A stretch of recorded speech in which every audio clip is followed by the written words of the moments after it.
Hello, Pewter people. Scott Reynolds here with another episode of the Pewter Pulse. Today's episode might be a little controversial. Why? Because we're talking about the fictional Bucs Mount Rushmore.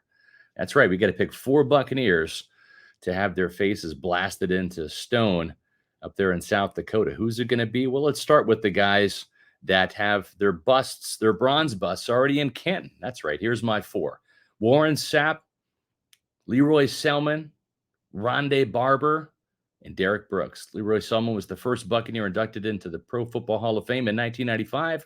Rondé Barber is the latest, with his induction happening just this past August in 2023. And in between there, you've got several guys to choose from, and I think everybody would agree that the Bucs Hall of Famers, from Warren Sapp to Derek Brooks to John Lynch to Rondé Barber, head coach Tony Dungy, the defensive-minded guy, all those guys are in the Hall of Fame, joining Leroy Selman. So there's six Buccaneers now, all on the defensive side. But when you're looking at the Bucs Mount Rushmore, you have to include Rondé Barber up there now. Why? Well, just look at Rondé Barber's career. Not only is he a Bucs Ring of Honor member, he's now a Pro Football Hall of Famer because he played 16 seasons with the Buccaneers, played the most games in franchise history with 241, had 232 starts.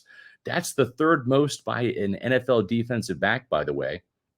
His consecutive starts of 215 in a row is the seventh longest in NFL history.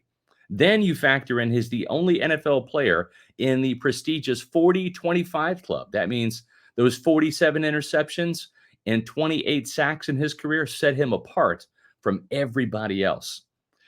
His tackle total with 1,432 ranks only behind Derek Brooks in Bucs history. And those 14 non-offensive touchdowns, that's the fourth most in NFL history. 5 All-Pros, 5 Pro Bowls, 9 NFC Defensive Player of the Week awards. He was the Bucs Man of the Year and an Ed Block Courage Award winner. Yeah, Rondé Barber is in the Bucs Mount Rushmore over John Lynch. Now, that might seem a little controversial because there are some John Lynch fans out there, and Lynch got into the Hall of Fame before Rondé Barber did. But if you look at their cases as Buccaneers, now remember, John Lynch went to more Pro Bowls after he left Tampa Bay and joined the Denver Broncos. So that doesn't count when it comes to the Bucs Mount Rushmore.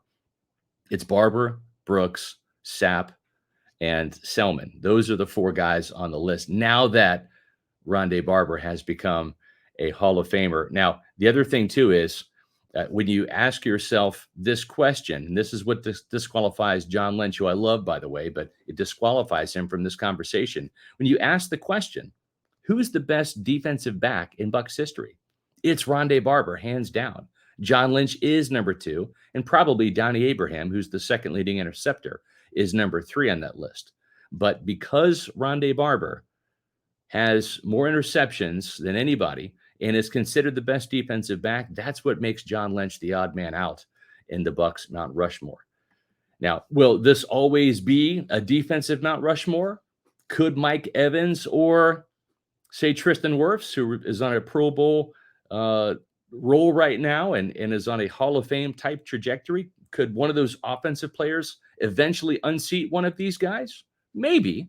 And maybe that person is Selman, because when you look at the fact that Leroy Selman won the NFC Defensive Player of the Year in 1979, that's a feat that both Derek Brooks matched in 2002 and Warren Sapp matched in 1999. But both Sapp and Brooks, along with Barber, have a Super Bowl ring. And that's what gives them the edge. And, of course, Mike Evans and Tristan Wirfs also have a Super Bowl ring. If somehow, some way, Mike Evans and Tristan Wirfs can add to their jewelry collection and get another Super Bowl ring, that probably makes one of those guys a shoe-in to replace Selman in time. Yes, I know we're not supposed to have favorites in the media. We're supposed to be objective. We're supposed to be nonpartisan and all of that. We're not supposed to have favorites, folks. I can't help it. And most of you that have heard me on radio interviews on WDAE or seen me on News Channel 8 or listened to the Pewter Report podcast know that I'm a little partial to Rondé Barber. I covered every minute of his career in Tampa Bay as I started with the magazine back in the day, Buccaneer magazine, in 1995.